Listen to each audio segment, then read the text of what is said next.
اس لیے علیکم کی قید لگائی، اور اس کے بعد فرمایا اوفو بعہدی،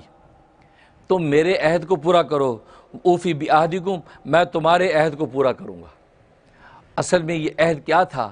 عہد یہ تھا کہ اللہ تبارک و تعالیٰ نے حضرت موسیٰ علیہ السلام کی زبانی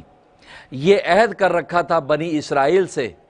کہ بنی اسماعیل میں سے میں اپنا نبی آخر الزماں بھیجوں گا، جب بنی اسماعیل کی نسل میں سے نبی آخر الزماں آ جائے تو تم اس پر ایمان لے آنا، تم جب اس پر ایمان لے آؤ گے، اس محمد پر ایمان لاؤ گے تو میں تمہاری بخشش کر دوں گا اور تمہیں جنت میں داخل کر دوں گا اور تمہیں دوہرا اجر دوں گا،